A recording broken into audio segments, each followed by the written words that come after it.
அதனால் நாம் போட்டியிடுவதற்கான வாய்ப்புள்ள தொகுதிகளின் எண்ணிக்கை குறைவானதுதான். மூன்றாவது குழலாய் திமுகவோடு விசிக இருக்கும் அப்படின்ட்டு பேச்செல்லாம் பேசுனீங்க. இன்னைக்கு உட்காந்து அவ்வளவு வேதனையோட பேசுறீங்க. உங்களை நினைச்சா எங்களுக்கே ரொம்ப பரிதாபமா இருக்கு, மனசெல்லாம் கஷ்டமா இருக்கு. அவர்களிடமிருந்து நிதியை திரட்டி வேட்பாளர்களுக்கு செலவுக்கும் காசு தருகிற அல்லது நிதியை தருகிற நிலை. விசிக விட திமுகவோட சாதாரண கவுன்சில்ட்ட அவ்வளோ காசு இருக்குன்னா அதுதான் ஊழல், அதுதான் லஞ்சம், உண்மையான ஒரு ஊழல். அதனால்தான் திமுக தீய சக்தி என்று சொல்கிறோம். 25 ஆண்டுகளை நாம் கடந்து வந்தாலும் கூட இந்த களம் இன்னும் நமக்கு புதிதாகத்தான் இருக்கிறது. 25 ஆண்டுகள் ஆனாலும் எனக்கு வந்து அரசியல் களம் புரியல பண்ணிட்டு இவர் விஜய்க்கு அட்வைஸ் பண்றாரு. என்ன, நீங்க என்டிஏ கூட்டணி போயிடாதீங்க, பாஜக உங்களை முழுங்கி விடும்ன்றாரு. ஆமா, ஆனா இவங்க வந்து திமுக வந்து அவங்களோட தொண்டைகள் தான் பேசிட்டு இருக்காங்க. ஆல்ரெடி திமுக வந்து விசிகாவை முழுங்கி தின்னு செரிச்சுக்கிட்டு இருக்குது. நாம் எந்த வகையிலும் வலிமை பெற்றுவிடக் கூடாது என்று கருதுகிறவர்களின் எண்ணிக்கை தான் இங்கே பெரும்பான்மை. நீங்க வலிமையா இருக்கணும்னு என்றவங்க தான் அதிகம். ஆனா அவங்களாம் திமுக கூட்டணியிலயோ திமுக கூடயோ இல்ல, திமுகவோட வெளியே தான். அதாவது ஆன்டி டிஎம்கே தான். திருமாவளவன் வெளியே வரணும், வளரணும், எதிர்த்து நின்று திமுகவை கேள்வி கேட்கணும். திமுக திருமாவளவன் அண்ணன் போல பெரிய தலைவர்கள் எல்லாம் திமுகவை எதிர்த்து நின்னாதான் அவங்களுக்கு பயம் வரும். அவங்க தப்பு சரி பண்ணுவாங்க, அந்த தப்புக்கு வந்து அவங்க பதில் சொல்லுவாங்க. அந்த தப்புக்கெல்லாம் அண்ணன் வந்து முன்னாடி வந்து முந்திரி கொட்ட மாதிரி வந்து பதில் சொல்லிட்டு இருக்காரு. அவ்வளவு கோபம் வருது. மிக குறைவான எண்ணிக்கையை நாம் பெற்றாலும் கூட அது நம்முடைய அரசியல் உறுதிப்பாட்டை மேலும் உறுதிப்படுத்துவதாக அமையும். இவங்களுக்குள்ளேயே சீட்டு முடிச்சு போச்சு. வழக்கம் போல இவங்க பெரிய தலைவர்களுக்குள்ளேயே சீட்டு முடிச்சு போச்சுன்னா அடுத்த கட்ட இளைஞர்கள் என்ன பண்ணுவாங்க, அடுத்த கட்ட சிறுத்தைகள் என்ன பண்ணுவாங்க? அப்ப நீங்க தான் அவங்களுக்காக பேசி வாங்கி தரணும், சீட்டை வாங்கி தரணும். அவங்களும் பதவிக்கு வர வேணாவா? சமூக ஊடகங்களில் திருமாவளவன் கேம் சேஞ்சர் என்றெல்லாம் பேசுவதை நீங்கள் கேட்டிருப்பீர்கள். அப்படிப்பட்ட ஒரு அரசியலை நாம் செய்ய விரும்பாமல், சக்தி இருக்கும் போதே அதை பயன்படுத்திக் கொள்ளணும். அதை விட்டுட்டு காலம் கடந்த பிறகு அந்த விஷயத்தை வந்து பயன்படுத்தி ஒரு பிரயோஜனமும் இல்லை, அதை பயன்படுத்தவும் முடியாது. தமிழக வாழ்வுரிமை கட்சி திமுக தலைமையிலான கூட்டணியில் இருந்து விலகுவது என்பதை அதிகாரப்பூர்வமாக அறிவிக்கிறேன். இதுக்கு மேல எல்லாம் இருக்க முடியாதுப்பா. 10 வந்து கோரிக்கை நான் வச்சேன். 10 அம்ச கோரிக்கை என்பது என் எதிர்கால இளைய தலைமுறைக்கானது. என்னை வந்து உதாசனப்படுத்துறாங்க. இப்போ நான்லாம் வந்து ட்வீட்லாம் போடுவேன், நீங்க பார்த்தது இல்லையா? கொலை, கொள்ளை, கற்பழிப்பு, கஞ்சா அப்படின்னு என்னுடைய அறிக்கை, என்னுடைய முகநூல் பக்கத்துல எல்லா அறிக்கை நான் பதிவிடுறேன். இவங்க வந்து மக்கள் விரோத சக்தி பண்றாங்க. இல்லன்னா கண்டிப்பா 15 சீட்டு கொடுத்துருப்பாங்க. இந்த 5 ஆண்டு காலத்துல எந்த அமைச்சர்கள், எந்த துறை செயலாளர்கள், யார் எங்கெங்க எந்தெந்த துறையில தவறு செஞ்சிருக்காங்க, எல்லா புள்ளிவர்களும் என் கையில இருக்கு. ஏன்னா இவ்வளவு நாளா சொல்லாம கூட்டணி விட்டு வெளியே வந்து இப்ப சொல்றீங்க. அப்ப இவ்வளவு நாளா மக்கள் மீது உங்களுக்கு அக்கறை இல்லையா அப்படின்ற கேள்வி மக்கள் கேட்கறாங்க, நாங்க கேட்கல.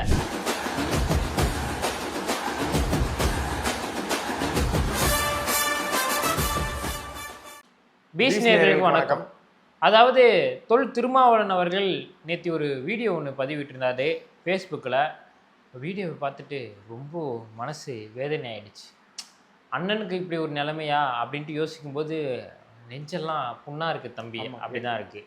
அது மட்டும் இல்லாமல் வேல்முருகன் அவர்கள் கொதித்து எழுந்து கூட்டணியை விட்டு வெளியே வந்துட்டார். தமிழக வாழ்முறை கட்சி திமுக விட்டு வெளியே வந்துட்டாங்க. வெளியே வந்துட்டு அவர் என்ன சொல்கிறாரு, திமுக அமைச்சர்கள் சில பேருடைய ஊழல் பட்டியல் நான் வச்சிருக்கேன் அப்படின்றாரு. அப்போ இம்மா நாளா ஏன் அதை வெளியிடல? கூட்டணிக்காக இருந்ததுனால வெளியே இல்லையா? இல்லை, இவர் வெளியே வந்ததுல மட்டும் எனக்கு ஏதோ சூழ்ச்சி இருக்குமோன்னு தோணுது. அந்த சூழ்ச்சி என்னன்றதை பற்றியும் இந்த திமுகவில் நடக்கக்கூடிய கூட்டணி பிரச்சனை பற்றியும் இந்த வீடியோவில் நம்ம பார்க்கலாம். திமுகவில் மிகப்பெரிய ஒரு கூட்டணி சிக்கல் உருவாயிருக்கு. நம்ம ஏற்கனவே சொல்லியிருந்தோம், திமுகவில் அந்த கூட்டணி பிரிக்கிறதுல பல பிரச்சனைகள் ஏற்படும் அப்படின்னு சொல்லிட்டு. நம்ம சொன்ன மாதிரியே திமுகவில் மிகப்பெரிய அளவில் கூட்டணி சீட்டுகள் ஒதுக்குறதுக்கான பிரச்சனை வெடிச்சிருக்கு. அதான் மொதல் பாயிண்டா வந்து விசிகாவில் இருந்து ஆரம்பிச்சிருக்கு. ஆமாம், திமுக என்ன பண்ணுது, இந்த கூட்டணி கட்சிகள் எல்லாம் ஒரு பொருட்டாமே இல்லாமல் லெஃப்ட் ஹேண்டில் டீல் பண்ணுறாங்க. இவ்வளோதாங்க தருவோம், இருக்கிறதா இருங்க, கிளம்புறதா கிளம்புங்க அப்படின்னு சொல்லிட்டு சொல்லியிருக்காங்க. காரணம் என்னன்னா, கிட்டத்தட்ட அவங்க கூட்டணியில் மட்டும் 23 கூட்டணி கட்சிகள் இருக்குது. ஷேரோட்டா மாதிரி எல்லாத்தையும் ஏற்றிக்கிட்டாங்க. இப்போ சமாளிக்க முடியாம திணறிட்டு இருக்காங்க.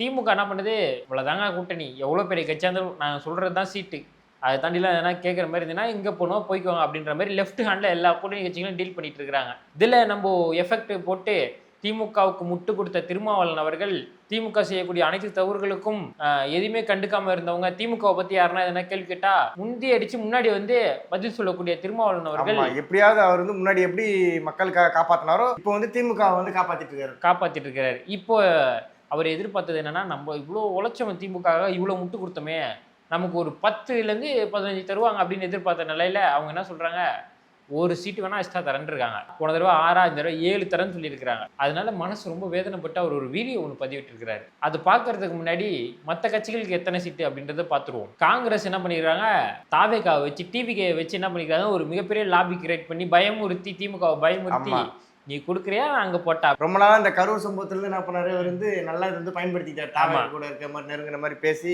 நான் வந்து தாவேகா கூட இணைஞ்சிருவேன், நீ என்ன சொல்ற அப்படின்னு சொல்லிட்டு மிரட்டியே காங்கிரஸ் என்ன பண்ணியிருக்காங்க, 27 எம்எல்ஏ சீட்டு, ஒரு எம்பி சீட்டு வந்து வாங்கியிருக்கிறாங்க. அதுவுமே இவ்வளோ சீட்டை அவங்களுக்கு கொடுக்கறதுக்கான காரணம் என்னன்னா தாவேகா தான். ரெண்டாவது மதிமுக 4 சீட்டு கொடுத்துருக்குறாங்க. அதில் ஒரு சீட்டு மட்டும்தான் உங்களோட சொந்த சின்னத்தில் போட்டிடணும்ன்ட்டு நிபந்தனை விதித்து அந்த 4 சீட்டும் கொடுத்துருக்குறாங்க. இந்திய கம்யூனிஸ்ட் கட்சிக்கு போன தடவை 5 சீட்டு கொடுத்துருக்காங்க. இந்த தடவை ஒரு சீட்டு எக்ஸ்ட்ரா தரேன் அப்படின்னு சொல்லியிருக்காங்களா, இல்லை ஒரு சீட்டு கம்மியாக தரேன்னு சொல்லியிருக்காங்களா. அவங்களும் மிகுந்த வன வருத்தத்தில் தான் இருக்கிறாங்க இந்திய கம்யூனிஸ்ட் கட்சியும். அப்புறம் மார்க்சிஸ்ட் கம்யூனிஸ்ட் கட்சி என்ன சொல்லியிருக்காங்க, எங்களுக்கு 7 சீட்டு வேணும், எக்ஸ்ட்ரா 2 வேணும்னு கேட்டிருக்கிறாங்க. முதல்ல ஒன்றுக்கு நாங்கள் போன தடவை கொடுத்த சீட்டே கொடுப்போமான்னு தெரியல, நீ வந்து எக்ஸ்ட்ரா எதுக்கு எந்த தைரியத்தில் கேட்குற அப்படின்னு இருக்காங்க திமுக. அது போக அடுத்த கட்சி வந்து மக்கள் நீதி மையம். ஆமா, அவங்க பயங்கரமான கட்சி ஆச்சு. அவங்களுக்கு கட்சி அவங்களுக்கு எத்தனை சீட் தரும்? 5-6 கொடுத்துருப்பாங்க நினைக்கிறேன். 5-6 100 ஒன்று மட்டும் மைனஸ் பண்ணிக்கோ, 99 தான் நினைக்காத. 99 இல்லையோ, 0 அவங்களுக்கு ஒரு சீட்டு கூட கொடுப்பாங்களான்னு தெரியல மக்கள் நீதி மையத்துக்கு. சகோதரி இல்ல சகோதரின்னு சொன்னதுக்காக ஒரு 2 சீட்டு கொடுத்துருக்கலாம். சகோதரி கமல் பேசுறது பார்ப்போம், என்ன இறுதியில் என்ன வேணா நடக்கலாம். ஆமா, அதுக்கு அடுத்துட்டு தமுமுக தமிழ்நாடு முஸ்லீம் லீக்குக்கு வழக்கம் போல் 2 சீட்டு கொடுப்பாங்க. வருஷம் நிற்கக்கூடிய அதே ஜவஹர்லால் அவருக்கும் இன்னொருத்தர் அந்த எம்எல்ஏ அவர்களுக்கும் 2 சீட்டு வழக்கம் போல் கொடுத்துருவாங்க. அடுத்ததாக வந்து இந்த சீட்டு கொடுப்பதுக்கான மிகப்பெரிய காரணம் என்னன்னா, தேமுதிக எதிர்பாராத விதமாக தேமுதிக என்ன பண்ணியிருக்குது, திமுகவோட கூட்டணி வச்சிருக்குது. அவங்க அதிமுகட்டையும் பேரம் பேசியிருக்காங்க, திமுக கிட்டையும் பேரம் பேசியிருக்காங்க, தாவேகா கிட்டையும் பேரம் பேசியிருக்காங்க. ஏலம் போற மாதிரி கேட்டிருக்காங்க. ஏலம் போற மாதிரி மக்களை வந்து ஏலம் போட்டிருக்காங்க. விஜயகாந்த்ன்ற மிகப்பெரிய மனுஷனுக்கு கூட்டின ஒரு கூட்டம், அவர் செய்த தியான தர்மத்துக்கு வந்து கூட்டின கூட்டம், அவர் நல்ல மனசு கூட்டின கூட்டத்தை வச்சு பேரம் பேசியிருக்கிறாங்க. ஏன்னா கூட்டணி போறதுக்கு ஒரு வாரத்துக்கு முன்னாடி திமுக அவ்வளவு கிளின்னு கிழிச்ச பிரேமலதா அவர்கள் இல்ல விஜய் அவர்களுக்கே வந்து அட்வைஸ் சொன்னாங்க, இந்த மாதிரி வந்து காங்கிரஸ் கிட்ட உஷாரா இருங்க அப்படின்னு சொல்லிட்டு காங்கிரஸ் கூட்டணியில இருக்கிற இந்தியா கூட்டணியில போயிட்டு திமுகவோட இணைஞ்சிருக்கிறாங்க. இதெல்லாம் ஒரு பொழப்புன்னு பண்ணிட்டு இருக்கிறாங்க. இப்படிலாம் ஒரு அரசியல் பண்ணணுமா அப்படின்னு சொல்லிட்டு கேவலமா எல்லாரும் காரி துப்புனாங்க. துப்புனா தொடச்சி பண்ற மாதிரி தொடச்சிக்கிட்டு பிரேமலதா அவர்களும் அவர்கள் மகன்கள் இருவரும் வந்து ஒரு மிகப்பெரிய லக்ஸரி காரை வாங்கி ஒரு போட்டோ ஒன்று போட்டோ, பெருமை வேற. அது போட்டோ போட்டோன்னே தான் எல்லார் வகைத்திலும் பக்கன்னு இருந்துச்சு. காசும் கொடுத்து 10 சீட்டும் கொடுத்து ஒரு எம்பி சீட்டும் கொடுத்து, அப்போ நம்ம இத்தனை வருஷம் முட்டு கொடுத்த நம்ம என்ன முட்டாளா? மற்ற கட்சிகள்லாம் வந்து குமிரி எழுந்து சீட்டு போய் கேட்கும்போது லெஃப்ட் ஹேண்ட்லேயே எல்லாரும் டீல் பண்ணி அமைச்சிருக்கிறாங்க.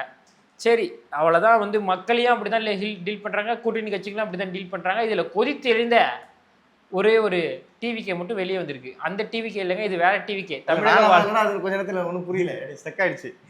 தமிழக வாழ்வுரிமை கட்சி, அந்த டிவிக்கே வெளியே வந்திருக்குது. தமிழக வாழ்வுரிமை கட்சி திமுக தலைமையிலான கூட்டணியில் இருந்து விலகுவது என்பதை அதிகாரப்பூர்வமாக அறிவிக்கிறேன். இந்த டிவிக்கே வேற, நம்ம டிவிக்கே வேற, இந்த டிவிக்கே இப்பதான் வெளியே வந்திருக்குது. அதை பத்தி நம்ம பின்னாடி பார்ப்போம். முன்னாடி நம்ம வந்து நம்ம அண்ணன் திரும்ப அண்ணன் அழுது போறோம்னு அந்த வீடியோ பார்ப்போம். அவர் வந்து குமரிக்கிட்டு இருக்காரு, தொண்டர்கள்லாம் சம கோவத்துல இருக்குன்னா அண்ணன் ஒரு முடிவு எடுத்துட்டாரு, அவங்களாம் ஆதங்கத்துல இருக்காங்க. அண்ணனோட அந்த கஷ்டமான நிலையை நம்ம பார்க்கலாம். அதனால் நாம் போட்டியிடுவதற்கான வாய்ப்புள்ள தொகுதிகளின் எண்ணிக்கை குறைவானதுதான். போராடி தொகுதிகளை பெற்றாக வேண்டும், போராடி நிதியை திரட்ட வேண்டும். அண்ணன் முதல்ல என்ன சொல்றாருன்னா, ரொம்ப கம்மியான தொகுதி தான் நமக்கு கொடுத்துருக்குறாங்க, மிகவும் சொற்பமான எண்ணிக்கையில தான் நமக்கு வந்து தொகுதியை கொடுத்துருக்குறாங்க அப்படின்றாங்க. நம்மளுடைய வேல்யூ என்ன அப்படின்ட்டு திமுகவுக்கு தெரியலன்றது சொல்றாங்க. உங்களுடைய வேல்யூ என்னன்ட்டு பப்ளிக்கு தெரியும், மக்களுக்கு தெரியும், திமுகவுக்கு தெரியலன்னா அரசியலை ஃபாலோ பண்றவங்களுக்கு திரும்ப அவர்களோட வேல்யூ என்னன்னு, அவருடைய மதிப்பு என்னன்னு தெரியும், அவருடைய அரசியல் என்னன்னு தெரியும், அவர் எவ்வளவு போராடி இருக்காரு மக்களுக்காக அப்படின்னு சொல்லிட்டு தெரியும், அவருடைய வலிமை என்னன்ட்டு மக்களுக்கு தெரியும், திமுகவுக்கு தெரியாது. திமுகவுக்கு தெரிஞ்சதுன்னா ஊழல் லஞ்சம் தான் தெரியும், அப்படிதான் தெரியும். இவரை வச்சு என்ன பயன் இருக்கு நமக்கு தான் பார்ப்பாங்க. அப்படி பார்த்ததுல அண்ணன் வந்து கூப்பிட்டு சொல்லியிருக்கிறாங்க, பாருங்க உங்க ஓட்டுலாம் தாவேக்காவுக்கு போயிடுச்சு, உங்களுக்குலாம் ஓட்டு கம்மியாக தான் இருக்கு, அதனால உங்களுக்கு இவ்வளோதான் சீட்டு தர முடியும், 7 தான் தர முடியும் அப்படின்னு இருக்காங்க. எக்ஸ்ட்ரா 1 நோ நோ நோ நோன்னு இருக்காங்க, நோ அப்படின்னு இருக்காங்க. இல்லை என்னதான் இருந்தாலும் அவர் போனதுல 4 ஜெயிச்சிருக்கிறாரு, அதுக்கு எதிர்பார்த்து கொடுத்துருக்கலாம். ஆனாலும் அண்ணன் வந்து வேல்யூ இல்லாத இடத்துல தன்னுடைய மதிப்பு என்னன்னு தெரியாத இடத்துல எதுக்கு இவ்வளவு நாள் இருக்கிறாங்க, ஏன் இன்னும் தொடரணும்னு நினைக்கிறாங்கன்னு தான் தெரியல. அது ரொம்ப குழப்பமாவே இருக்கு. ஆமா, உங்களை வேல்யூ பண்ணி நிறைய கட்சிகள் உங்களை கூப்பிடும் போது எல்லாத்தையும் உதறி தள்ளிட்டு நான் திமுகவோட தான். ஆமா, அதாவது எப்படின்னா நான் கரெக்டா தப்பான முடிவு எடுப்பேன்ற மாதிரி எடுத்திருக்கிறாரு. அதாவது இரட்டை குழல் துப்பாக்கியில 3வது குழலாய் திமுகவோடு விசிகா இருக்கும் அப்படின்ட்டு பேச்செல்லாம் பேசுனீங்க. இன்னைக்கு உட்காந்து அவ்வளவு வேதனையோட பேசுறீங்க. உங்களை நினைச்சா எங்களுக்கே ரொம்ப பரிதாபமா இருக்கு. மனசெல்லாம் கஷ்டமா இருக்கு. இன்ஸ்டாகிராம்ல ஒரு ஸ்டோரி தான் போட முடியும். ஆமா, ஒவ்வொரு முறையும் நமது கட்சியின் சார்பிலே போட்டியிடக்கூடிய வேட்பாளர்களுக்காக நான் எனக்கு தொடர்புள்ள தோழமை சக்திகளோடு இருக்கிற அந்த நல்லிணக்கமான உறவை பயன்படுத்தி அவர்களிடமிருந்து நிதியை திரட்டி வேட்பாளர்களுக்கு செலவுக்கும் காசு தருகிற அல்லது நிதியை தருகிற நிலை மாவட்ட குழு ஏற்றுக்கொள்வதில்லை. வேட்பாளர்களும் யாரும் செலவு செய்யக்கூடிய தகுதி பெற்றவர்களாக இருப்பதில்லை. ஆக அது இன்னொரு கூடுதலான சுமை. சிறுத்தைகளுக்கு என்ன சொல்றாரு அண்ணன், எம்பி சீட்லாம் வந்து போராடி வாங்க வேண்டியதா இருக்குது தோழர்களே. அது மட்டும் இல்லாம வேட்பாளர்கள் அறிவிச்சா வேட்பாளர்கள் வந்து அந்த தொகுதியில செலவு பண்றது கூட அவங்களுக்கு காசு இல்லை. நான் தான் என்னுடைய தோழமை கட்சிகள்கிட்ட இருந்து காசை வாங்கி அவங்களுக்கெல்லாம் கொடுக்குறேன். இந்த மாவட்ட பொறுப்புல இருக்கவங்க செலவு ஏற்றுக்க மாட்டேங்கிறாங்க. அந்த வேட்பாளர்களும் செலவு பண்ணுற அளவு காசு உள்ளவர்களா பணம் வாய்ந்தவர்களா இல்லை. அதனால் நான் தான் வந்து தோழமை கட்சிகள்கிட்ட காசை பிரட்டி நிதியை பிரட்டி செலவு பண்ணுறேன். அந்த ப்ரெஷர் வேற எனக்கு இருக்குது. அது இல்லாமல் சீட்டு வந்து கேட்டு வாங்க வேண்டிய ப்ரெஷர் எனக்கு இருக்கு அப்படின்ட்டு ரொம்ப மன வேதனையோட சொல்கிறாங்க. ஸோ இவங்க வந்து இந்த தோழமை கட்சிகள்கிட்ட காசு வாங்கி செலவு பண்ணுறாரு விசிகா தலைவர் தொல் திருமாவளவன் அவர்கள். ஆனால் திமுக வந்து பாருங்களேன், எல்லா எம்எல்ஏ கிட்டும் கொடுத்த காசு இருக்கு. அதுதான் கவுன்சிலர்கிட்டே இருக்கும். ஆமா, அதுல காசு இருக்குன்னா விசிகா விட திமுகவோட சாதாரண கவுன்சிலர்கிட்ட அவ்வளோ காசு இருக்குன்னா அதுதான் ஊழல், அதுதான் லஞ்சம், உண்மையான ஒரு ஊழல். அதனால்தான் திமுக தீய சக்தி என்று சொல்கிறோம்.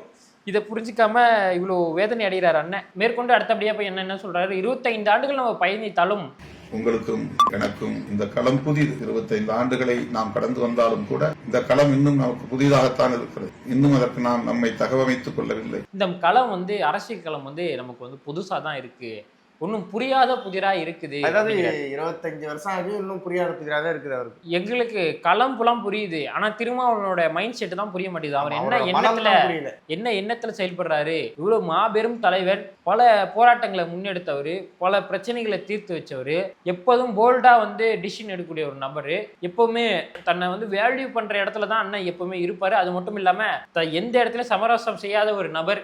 ஏன் இப்படி பண்றாரு? இந்த 5 ஆண்டுகளா திமுக செய்யக்கூடிய எல்லா தவறுக்கும் ஏன் முட்டு கொடுக்குறாரு?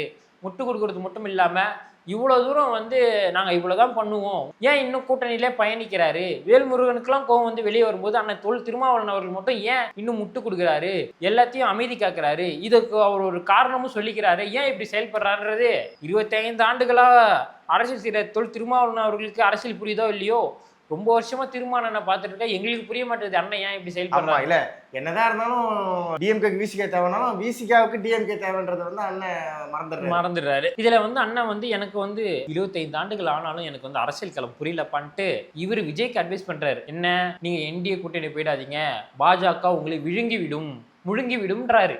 ஆமா, ஆனா இவங்க வந்து திமுக வந்து அவங்களோட தொண்டையில தான் பேசிட்டு இருக்காங்க. ஆல்ரெடி திமுக வந்து விசிகாவை முழுங்கி தின்னு செரிச்சுக்கிட்டு இருக்குது, அது தெரியல அண்ணனுக்கு. இவர் வந்து அடுத்தவங்களுக்கு அட்வைஸ் பண்ணிட்டு இருக்காரு.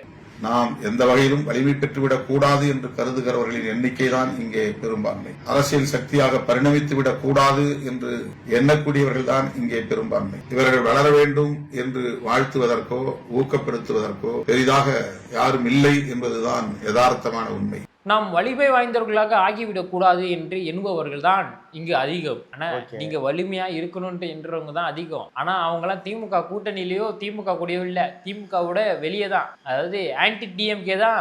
திருமாவளவன் அவர்கள் வெளியே வரணும், வளரணும், எதிர்த்து நின்று திமுகவை கேள்வி கேட்கணும். திமுக திருமாவளவன் அண்ணன் போல பெரிய தலைவர்கள் எல்லாம் திமுகவை எதிர்த்து நின்னாதான் அவங்களுக்கு பயம் வரும். அவங்க தப்பு சரி பண்ணுவாங்க, அந்த தப்புக்கு வந்து அவங்க பதில் சொல்லுவாங்க. அந்த தப்புக்கெல்லாம் அண்ணன் வந்து முன்னாடி வந்து முந்திரி கொட்ட மாதிரி வந்து பதில் சொல்லிட்டு இருக்காரு. அவங்கள கோவம் வருது. இல்ல அவரோட தொண்டர்களுக்கு இருக்க ஆர்வங்கள் கூட இப்ப இவருக்கு இவருக்கு ரொம்ப கம்மியாயிடுச்சு. நம்ம வந்து அரசியல் சக்தியா பரிணமித்து விடக்கூடாது என்று எண்ணுபவர்கள் தான் நீங்க வந்து அதிகம் அப்படின்றாரு. அப்படிலாம் கிடையாதுன்னு உங்களை வந்து ஒரு மிகப்பெரிய ஒரு ஆளுமையா நினைச்சு நிறைய பேர் உங்களை கூட்டணியில கூப்பிட்டாங்க. அதெல்லாம் உதறி தள்ளிட்டு நீங்க தான் போயிட்டு உங்களை வந்து ஒரு பொருட்டாவே என்னது திமுகல போய் உட்காந்துக்கிட்டு எனக்கு வந்து வலிமை இல்லைன்னு நினைக்கிறாங்க, வலிமை ஆகி கூடாதுன்னு நினைக்கிறாங்க, அரசியல் வளர்ச்சி அடையக்கூடாதுன்னு நினைக்கிறாங்க. நீங்க உட்காந்து புலம்பிட்டு இருக்கீங்க. அவரோட வலிமையே அவருக்கு தெரியல. இந்நேரம் தாவேக்கால நீங்க வந்திருந்தீங்கன்னா உங்களை தூக்கி வச்சு கொண்டாடி இருப்பாங்களா?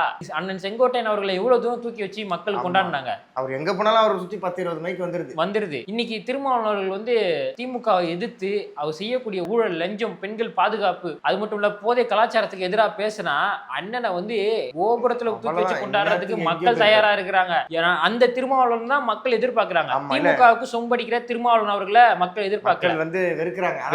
அவர் மட்டும் என்னத்துக்கு தாவேக்கால போயிருந்தாருன்னா அவர் பண்ண போராட்டங்கள் நிறைய இருக்கு.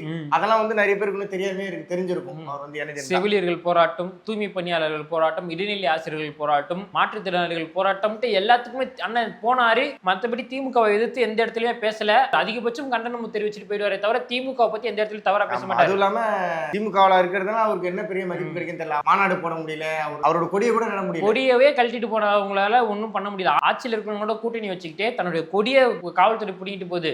காவல்துறையை கண்டிக்க முடிஞ்ச திருமாவளவன் அவர்களாக அந்த காவல்துறையை தன்னுடைய கட்டுப்பாட்டுல வச்சிருக்கிற ஸ்டாலின் அவர்களை விமர்சிக்க முடியல. கேட்ட கூட்டணி தர்மம்ன்றாரு. மேற்படி போய் இவர் வளர வேண்டும் என்னும் யாருக்குமே இல்ல. நீங்க வளரணும், தயவு செஞ்சு திமுக விட்டு வெளியே வரணும், போராட மக்கள் கூட இருக்கணும், எல்லா போராட்டத்திலையும் திமுக விமர்சிக்கணும். நீங்க தானே வாக்குறுதி கொடுத்தீங்க, நீங்க தான் செய்யணும்ன்றதை விமர்சிக்கணும். பெண்கள் பாதுகாப்பை உறுதிப்படுத்தணும். கஞ்சா, போதைப் பொருட்கள் போன்ற சமூக சீர்கேடான பொருட்களை வந்து திமுக ஒழிப்பதற்கு திமுகவை விமர்சிக்கணும். அதெல்லாம் நீங்க பண்ண தவறிட்டீங்க. அப்படி பண்ணிருந்தீங்கன்னா இன்னைக்கு நீங்க முதலமைச்சர் கேண்டிடேட் நின்னா கூட மக்கள் பெருமளவு உங்களுக்கு வாக்கு செலுத்துறதுக்கு தயாரா இருக்கிறாங்க. இவர் வந்து ஒரு காலத்துல கடுமையா வந்து விமர்சனம் பண்ணிட்டு. சோ மக்கள் எல்லாருமே நீங்க வலிமை பெறணும், அரசியல் வளர்ச்சி பெறணும் தான் நினைக்கிறாங்க. நான் தான் வலிமை பெற மாட்டேன், வளர்ச்சி அடைய மாட்டேன்னு நீங்க திமுக உட்காந்துருக்கீங்க. இருக்க ஒரு வலிமை வந்து அவருக்கே தெரிய மாட்டேங்குது.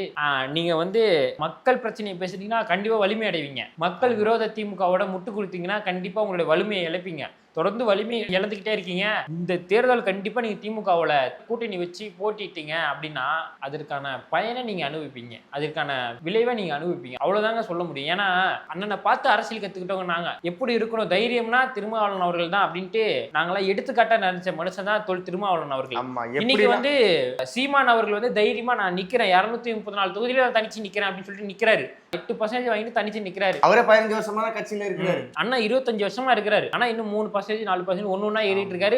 ஒரு களம் வேற புதுசா வேற இருக்குது. இன்னும் களம் புதுசா இருக்கு. ஒரு சீட்டு 2 சீட்டு திமுக போய் கெஞ்சிட்டு இருக்காரு. எங்களுக்கு கோவம் வருது அண்ணா இப்படி பண்றது.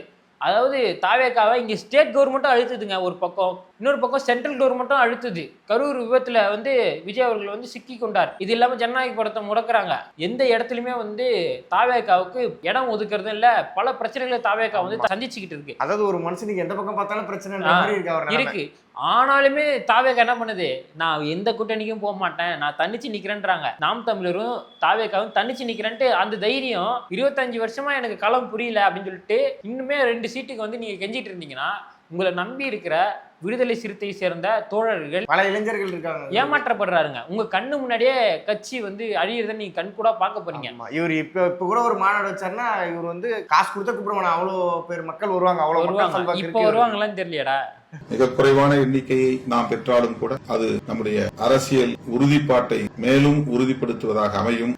ஏன்னா மக்கள் எல்லாம் அதிருப்தியில இருக்கிறாங்க. ஏன்னா பல ஆண்டுகளா விசிகால பயணிச்சுக்கக்கூடிய நபர்கள் இருப்பாங்க. நம்ம வந்து 2026 அண்ணன் நமக்கு இப்படியும் ஒரு 15 சீட்டு வாங்கிடுவாங்க, நம்ம நல்லா தொகுதி வேலையை செய்வோம், மக்களுக்கு போய் நிற்போம், மக்கள் பிரச்சனையை பேசுவோம், நம்ம கள வேலையில களத்துல இறங்கி நம்ம வேலை செய்வோம் அப்படின்னு சொல்லிட்டு நிறைய பேர் வேலை செஞ்சிருப்பாங்க. அதுல எப்படி இருந்தாலும் ஒரு 6-7 பேருக்கு அண்ணன் வந்து சீட்டு கொடுத்துருவாருப்பா அப்படின்னு சொல்லிட்டு நம்பி இருப்பாங்க. அடுத்து அவங்க சீட்டு கொடுத்துறாங்கன்னா அடுத்து நமக்கு தான் சொல்லிட்டு இன்னும் பல பேர்கள் இருப்பாங்க. அதாவது இவங்களுக்குள்ளேயே சரியா போச்சு, எல்லாமே உழைச்சவங்களுக்கு எதுவும் கிடைக்கல. ஆமா, நீங்க 7 சீட்டு வாங்கினீங்கன்னா நீங்க ஒரு சீட்டு, அண்ணன் வன்னியர்ஸ் ஒரு சீட்டு, ஆளுநர் சாலவாசன் ஒரு சீட்டு அப்படின்னு சொல்லிட்டு இவங்களுக்குள்ளேயே சீட்டு முடிஞ்சு போச்சு. வழக்கம் போல இவங்க பெரிய தலைவர்களுக்குள்ளேயே சீட்டு முடிஞ்சு போச்சுன்னா அடுத்த கட்ட இளைஞர்கள் என்ன பண்ணுவாங்க, அடுத்த கட்ட சிறுத்தைகள் என்ன பண்ணுவாங்க? அப்ப நீங்க தான் அவங்களுக்காக பேசி வாங்கி தரணும், சீட்டை வாங்கி தரணும். அவங்களும் பதவிக்கு வர வேணாவா? அந்த தொகுதியில் இருக்க மக்களுக்கு அவங்களும் நல்லது பண்ண வேணாவா? அவங்களும் வந்து இவ்வளவு நாள் உழைச்சிருக்காங்கல்ல, அப்ப அவங்களுக்கான அரசியலை தானே நீங்க பண்ணணும். அப்பதான் வந்து விடுதலை சிறுத்தைகள் கட்சி கூட நல்லா வளர முடியும். ஆமா, அவங்களுக்கான அரசியலை பண்றதை விட்டுட்டு நீங்க வந்து இது போதும், இதுக்கு மேல வேணாம், இதுதான் கூட்டணி தர்மம், இதுதான் வந்து சமூக ஊடகங்களில் திருமாவளவன் கேம் சேஞ்சர் என்றெல்லாம் பேசுவதை நீங்கள் கேட்டிருப்பீர்கள். அப்படிப்பட்ட ஒரு அரசியலை நாம் செய்ய விரும்பாமல் எங்களுக்கு பெரிய சக்தி இருக்கிறது என்று அதை வைத்து அரசியல் சதுரங்கத்தில் காய்களை நகர்த்த முனையாமல் ஒரு அரசியல் அதுதான் வந்து நம்ம வந்து கேம் சேஞ்சரா இருந்தாலும் பரவாயில்ல, நம்ம அதெல்லாம் சேஞ்ச் பண்ண வேணாம் அப்படின்னு சொல்றதுலாம் என்ன வாய்ப்புகள் இருந்துமே அவர் தவற விடுறாரு. அந்த பவர் வந்து ஒரு சில டைம் தான் ஒரு சிலவங்களுக்கு கிடைக்கும். அது சரியா பயன்படுத்திக்கிட்டா தான் அவங்களுக்கான வளர்ச்சி அவங்களுக்கு கிடைக்கும். அது நாளைக்கு அடுத்த எலெக்ஷன்ல வந்து அண்ணனுக்கு இருக்குமா இந்த கேம் சேஞ்சிங் பவர் இருக்குமான்னு கேட்டா இருக்காது. ஏன்னா இந்த வருஷத்துல மிகப்பெரிய அடி வாங்கிச்சுன்னா விசிகா திருப்பி கட்சியை கொண்டு வரதே அண்ணன். ஆமா, இதுக்கப்புறம் அவங்க வெளியே வந்தாங்கன்னா மீண்டும் அரசியல் மாற்றம் வந்ததுக்கு அப்புறம் வெளியே வந்தாருன்னா கண்டிப்பா ஒரு வேல்யூவே இருக்காது. இன்னைக்கு பவர் இருக்கா, பவர் இருக்கும்போதே கையில் சக்தி இருக்கும் போதே அதை பயன்படுத்தி கொள்ளணும். அதை விட்டுட்டு காலம் கடந்த பிறகு அந்த விஷயத்த வந்து பயன்படுத்தி ஒரு பிரயோஜனமும் இல்லை, அதை பயன்படுத்தவும் முடியாது. அதனால அண்ணனை நம்பி பல கோடி சிறுத்தைகள் இருக்கிறாங்க. நீங்க அவங்களையும் யோசிச்சு பார்க்கணும். பல பேருடைய ஆதங்கத்தை இணையதளத்துல பார்க்க முடிஞ்சு, ட்விட்டர்ல பார்க்க முடிஞ்சு, ட்வீட் மூலியமா தெரிவிச்சிருந்தாங்க. நீங்க பதவியை சுவைத்தார்களே மீண்டும் மீண்டும் சுவைக்கிறது தமுமுகல நடக்குது, விசிகாவிலையும் இப்ப அடுத்துதான் அதுதான் நடக்குமா அப்படின்ற மாதிரி கேள்விகள்லாம் எழுந்தது. இவரோட மக்களுக்காக இவர் யோசிக்கலாம். ஒருவேளை 15 சீட் வாங்கியிருந்தாருன்னா உங்க சார்பில் இருந்து எதனா ஒரு நல்லது நடக்க நிறைய வாய்ப்புகள் இருக்கு. இஸ்லாமியர் கட்சிகள் அப்படின்னு சொல்றாங்க தமுமுகவை.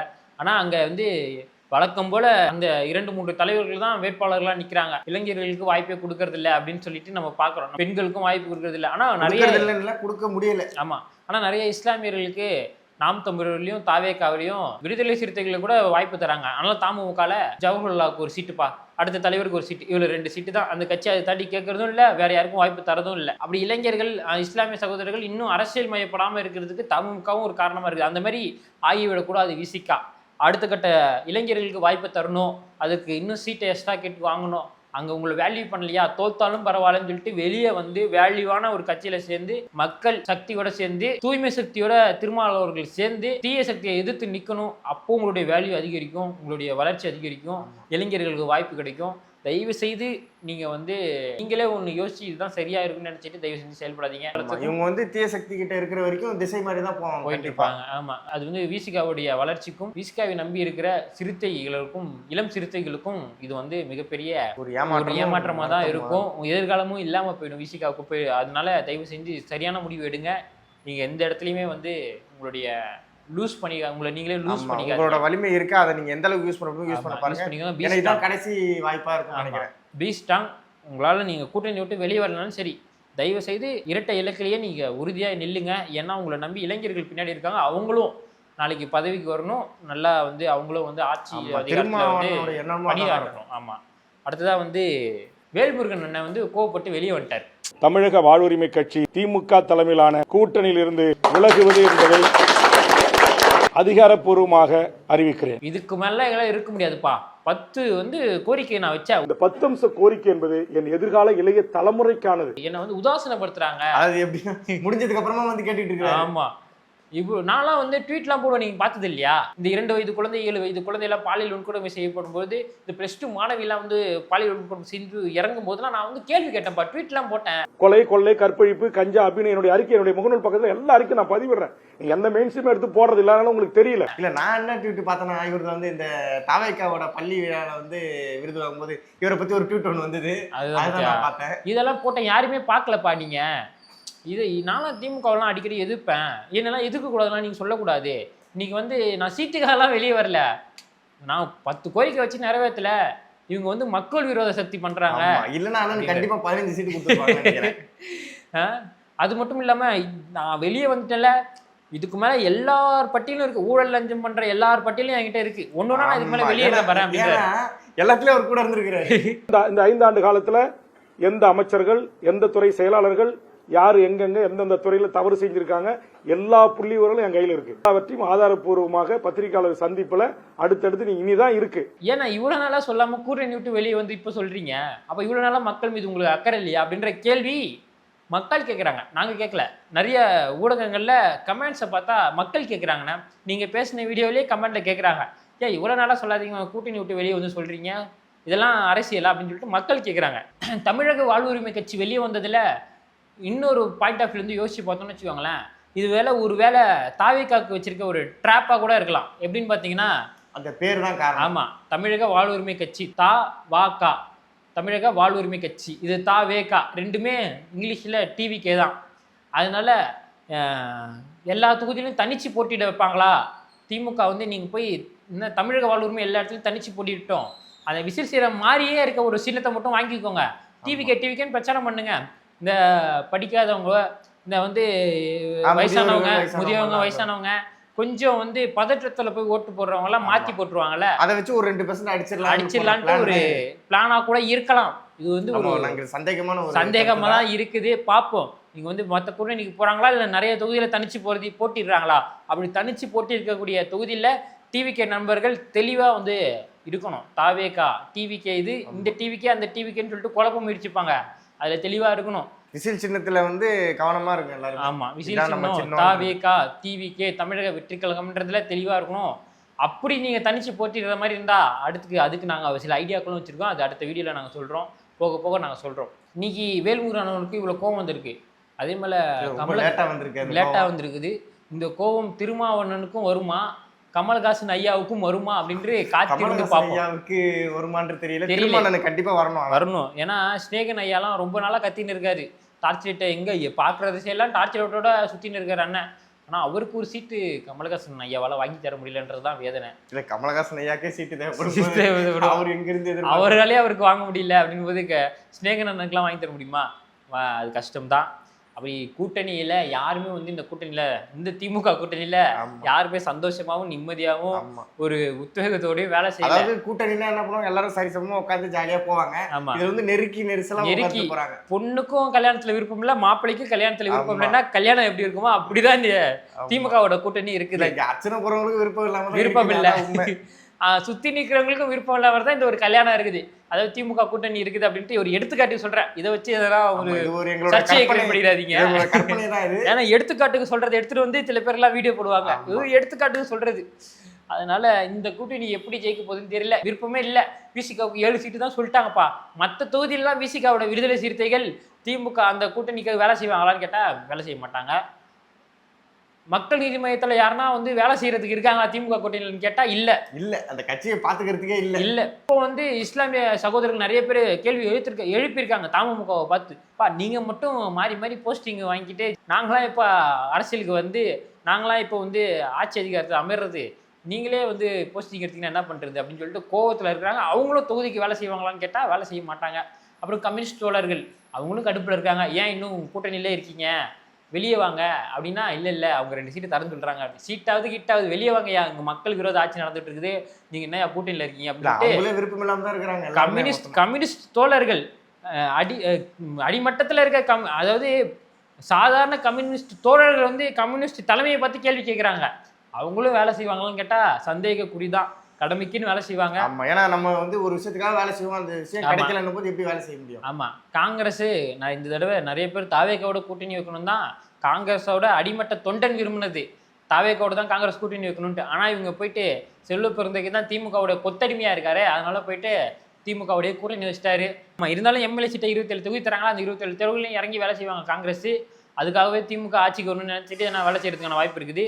தேமுதிக தான் வேலையே செய்ய வேணாம், எனக்காக தான் திமுக வேலை செய்யறதுக்கு இருக்கானே, நீ எந்த தொகுதி மட்டும் சொல்லு, என்ன 10 சீட்டு கொடுத்துருக்குற, என்கிட்ட 8 சீட்டு நிக்கிறதுக்கு தான் ஆள் இருக்காங்க, இன்னும் 2 பேர் தான் தேடிட்டு இருக்கா அப்படின்ற நிலைமையில தேமுதிக இருக்கு. கண்டிப்பா எடுத்துடலாம். ஆமா, எக்ஸ்ட்ரா சீட்டு வாங்கிட்டேன், ஆனா நிறுத்துறதுக்கு தான் ஆள் இல்லைன்ற மாதிரி பிரேமலதாக்கா வந்து யோசிச்சுட்டு இருக்காங்க. நம்ம 2 பையனுக்கு ஒரு சீட்டு, நம்ம தம்பிக்கு ஒரு சீட்டு, நமக்கு ஒரு சீட்டு, இன்னும் 2-3 பேர் யாருன்னா இருப்பாங்க கொடுப்போம் அப்படின்ட்டு யோசிச்சுட்டு இருப்பாங்க. இதெல்லாம் ஒரு கூட்டணி, இதெல்லாம் வச்சுக்கிட்டு அரசியலுக்கு வராங்க. தேவையில்லாத ஒரு அணி தான் தேமுதிக அணி. ஆமா, ஆனா எந்த கூட்டணி, இந்த திமுக கூட்டணி வேலைக்கே ஆகாதுன்ட்டு இந்த கூட்டணி பிரச்சனை கூட்டணியா இருந்து இவ்வளவு பலவீனமா ஒரு கூட்டணி அப்பதான் முதல்ல பாக்குறேன். இவ்வளவு கூட்டணிக்குள்ளே இவ்வளவு சிக்கல். ஆனா தனிச்சு தைரியமா நிக்கிறாங்க தாவேக்கா. கண்டிப்பா 2024 வெற்றி அவங்க பக்கம் தான் இருக்குது. நீங்க வந்து இருக்கிற எல்லா கட்சியும் கொண்டா கூட்டணி வச்சுக்கோங்க, ஆனா மக்கள் யாரோட கூட்டணினா தமிழக வெற்றி கழகத்தோட தான் கூட்டணியில இருக்கிறாங்க. மக்கள் தலைவர் விஜய் அவர்களோட தான் கூட்டணியில இருக்கிறாங்க. மாற்றத்தை விரும்பக்கூடிய மக்கள் நிறைய பேர் வந்துட்டாங்க. திமுக எதிர்ப்பு மனநிலையில் இருக்க மக்களும் நிறைய பேர் வந்துட்டாங்க. இந்த கட்சிகளை வெறுக்கக்கூடிய அந்த கட்சியை சார்ந்த தொண்டர்களும் நிறைய பேர் இருக்கிறாங்க. அதனால இந்த கூட்டணி திமுக ஆட்சிக்கு வர்றது வாய்ப்பே இல்லை. நம்ம வர விட்டுறாதீங்கன்றது தான் எங்களோட கருத்து, கோரிக்கையாகவும் இருக்குது. தயவு செஞ்சு மக்கள் நேசிக்கக்கூடிய, மக்கள் விரும்பக்கூடிய கட்சி வந்து வரணும். அதுதான் மக்களுக்கான தலைவன் சரியா வந்து சேரணும். ஆமாம், அரசியல் இதுக்கு மேலே நெருப்பாக இருக்க போது மறக்காமல் என்ன பண்ணுங்க, பீஸ்டரில் சப்ஸ்கிரைப் பண்ணிக்கோங்க. களத்தில் இறங்கி நம்ம பணியாற்ற போகிறோம். களத்தை வந்து இன்னும் நம்ம சூடுபடுத்த போகிறோம். அதனால மறக்காம சப்ஸ்கிரைப் பண்ணி எங்களுக்கான சப்போர்ட் நீங்கள் கொடுத்தீங்கன்னா நாங்களும் இன்னும் இதை விட உத்தரவாதமாக வேலை செய்வோம். உங்களோட எல்லா கமெண்ட்டையும் நாங்கள் படித்து பார்க்குறோம். அதில் இனிமேல் கமெண்ட்டை படிக்கிறதுக்குன்னு ஒரு வீடியோ தனியாக போட போகிறோம். நீங்களும் நல்ல கமெண்ட் பண்ணுறவங்கள கூப்பிட்டு நாங்கள் வந்து எங்கள் சேனல்லையும் பேசலான்னு ஒரு பிளான் வச்சுருக்கோம். அதனால் மறக்காமல் உங்களுடைய கமெண்ட்டை இந்த வீடியோக்குள்ளே போட்டுருங்க. இந்த வீடியோ இதோட முடிச்சுக்கிறோம். நன்றி, வணக்கம்.